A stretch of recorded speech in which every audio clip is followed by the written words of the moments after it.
nakwambia usinatembea na mdogo wangu. Hicho ndio kitofanya unipigie simu.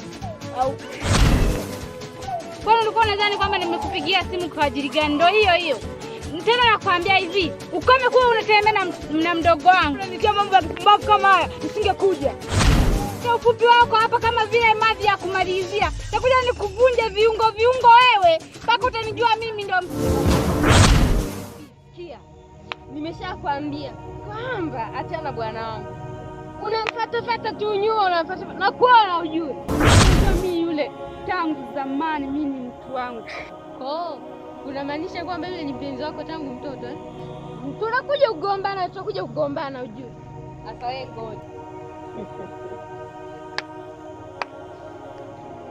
Hapa Zalu umekuja.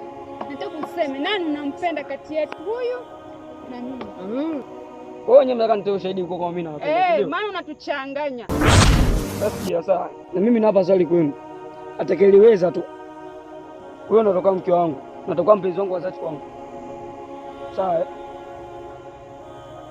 Tuanze na swali. Uliza. Shida yenu nyinyi mama mtu, mnakuja geto kama magogo tu. Hamna style yote kunishawishi mimi. Nyie mashetani kweli hapa. Mnanipenda? Bana, nakupenda. Sasa unanijua, si ndivyo? Kama nakufahamu. Basi sawa. Msiwakatalie sana alikuomba jibu lenu, si ndio? Mmoja nipige kesi hapo mwingine mdomoni.